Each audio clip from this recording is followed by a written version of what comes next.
Salut la compagnie, immédiatement après que j'ai sorti la vidéo sur Mega Man X4, mes collègues m'ont proposé d'aller au cinéma et donc chaque fois que j'y vais, je fais un petit vlog. Donc on est allé voir Ghost in the Shell. Alors j'aurais bien proposé Power Rangers, mais mes collègues n'étaient pas très chauds. Et je dois dire que moi non plus, mais j'étais bien chaud à l'époque où les premiers trailers étaient sortis, où ça s'annonçait être bien de la merde, mais apparemment il est pas mauvais, ce qui m'a un peu refroidi. Bon, quoi qu'il soit dans Ghost in the Shell. Donc Ghost in the Shell, pour moi, pour resituer, moi je connaissais absolument pas, enfin à part de nom bien entendu. Les animés j'ai pas vu, les mangas j'ai pas lu. Je devrais d'ailleurs poser quelques questions à Kais parce que lui je sais qu'il s'y connaît, mais en tout cas moi c'était ma porte d'entrée avec la série. Ce que je savais, c'est que c'était un manga qui a un culte phénoménal, qui est apparemment cyberpunk et super complexe, donc vraisemblablement des trucs qui me plaisent. Je sais pas pourquoi j'y ai jamais regardé, mais bon, voilà, moi je connaissais pas, et je dois dire que ce film ne m'a pas vendu la série animée, mais genre pas du tout. J'irai pas jusqu'à dire que c'était un mauvais film, mais en tout cas je l'ai pas aimé. Et la raison pour laquelle j'ai pas aimé, c'est le scénario. Le scénario, si ça c'est complexe, je mange mon chat. Donc un petit résumé, donc Scarlett Johansson joue le rôle du Major, qui est un hybride entre un humain et un robot. Alors c'est dans une époque où c'est les mœurs, mais elle est un petit peu spéciale parce qu'on a mis un cerveau purement humain dans un corps purement synthétique, et c'est censé être la nouvelle évolution. Et après son opération, donc un an après, elle se retrouve face à un hacker, Kuzé, qui sème un petit peu le chaos, qui est considéré comme un terroriste, et il faut qu'elle le retrouve et qu'elle l'élimine. Alors bon, ça c'est l'étendue du scénario tel qu'il peut nous être présenté sur une affiche de cinéma. Et sans spoiler, j'ai envie de dire que à la fin du générique, le grand militaire qui va s'occuper de la section dans laquelle va évoluer Scarlett Johansson dit ouais, non, c'est pas une humaine, c'est une arme. Et à ce moment-là, si quelqu'un met le film en pause, distribue des crayons et des papiers et dit à votre avis comment ça va se dérouler, je suis persuadé que 95% du public réussit à trouver, parce que c'est vraiment prévisible du début à la fin. Si ça c'est moralement complexe, je bouffe mon chat. Alors la seule image de Ghost in the Shell, le manga, c'était le Major avec cette espèce de grand géant blond que depuis j'ai appris qu'il s'appelait Bateau, et je me suis dit, ce type pour le jouer, l'acteur qui conviendrait à mort, c'est Ron Perlman. Bon, il n'est pas dans ce film, il est remplacé par un type qui s'appelle Pilou Asbæk, je sais pas trop comment ça se prononce, qui est pas mauvais du tout, mais qui est plutôt secondaire. Alors j'avais cru comprendre que dans le manga, c'était un personnage clé à l'intrigue. Dans le genre personnage secondaire, le méchant, donc j'ai pas retenu son acteur, un peu cliché, mais ça passe. Juliette Binoche qui est pas mauvaise aussi. Juliette Binoche qui est très en vogue à Hollywood, je savais pas du tout. Elle a failli recevoir un Oscar il y a pas si longtemps, et là elle est dans Ghost in the Shell. Honnêtement, je savais pas qu'elle était super populaire. Alors dans les personnages tertiaires, on retrouve le type qui a joué Lao dans The Dark Knight, qui est pas mal aussi. Dans l'ensemble, le jeu des acteurs secondaires est pas mauvais du tout, mais il y a quand même, enfin le jeu d'acteurs en général, il y a quand même deux gros points noirs. Le premier, c'est Scarlett Johansson, qui a à peu près le même type d'émotion que dans Lucy, et c'est pas une bonne chose du tout, parce que en fait dans son rôle de Lucy, on a enlevé juste toutes les scènes où elle avait le droit d'avoir des émotions, et du coup ça m'a fait me rendre compte que Scarlett Johansson, on la caste souvent dans des rôles de personnes qui n'ont pas d'émotion. Lucy, donc maintenant le Major dans Ghost in the Shell, même dans les Marvel, dans son rôle de Black Widow, c'est toujours la personne taciturne qui n'a pas le droit d'avoir des émotions. Et c'est dommage parce qu'elle peut le faire très bien. Dans Lucy, il y a certaines scènes où elle arrive très bien à se démarquer, à montrer des émotions, mais curieusement, elle reçoit que des rôles où on lui enlève ça, ou alors je regarde pas assez de ses films, mais je veux dire, dans Lucy, elle pouvait être très expressive. Dans Lost in Translation, elle était aussi assez expressive, et c'était bien. Mais là, ça fait quelques films que, je sais pas, chaque fois que je la vois, j'ai l'impression qu'elle a plus d'émotion du tout. Et ça, je trouve ça un petit peu dommage. Et le deuxième, c'est Takeshi Kitano. Donc, grosse star au Japon, et je sais, mais je comprends pas du tout pourquoi, à moins de juste faire plaisir au public japonais, pourquoi il est là. Parce que lui, c'est un acteur qui a tendance à mettre ses couilles sur la table, et cette fois-ci, il les a mises en disant ok, il est cool votre script, mais je refuse d'apprendre l'anglais pour le jouer.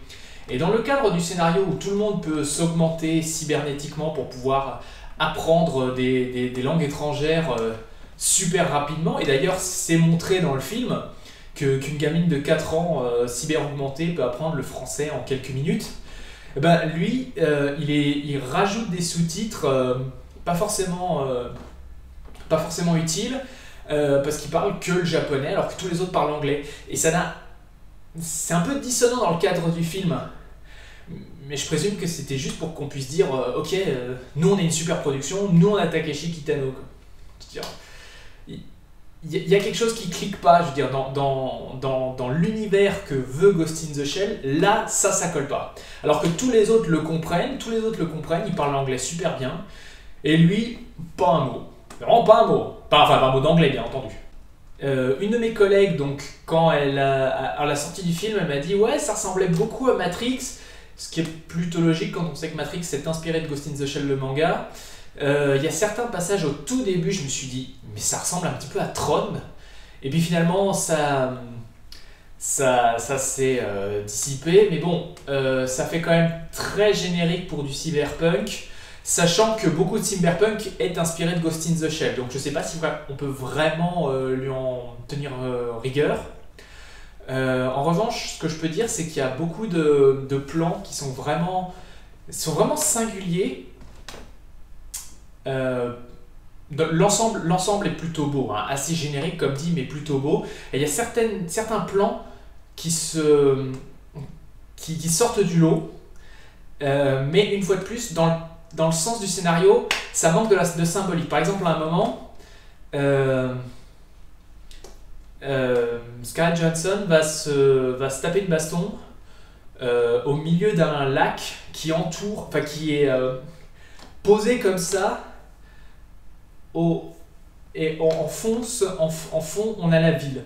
Et on a l'impression vraiment que ce lac, il est hors du monde, et elle tape une baston avec un mec. Le problème, c'est que la symbolique, c'est que justement, elle et le type avec qui elle se frite, ils sont un peu en deçà de la société. Et ça aurait été bien si elle se battait contre le grand méchant.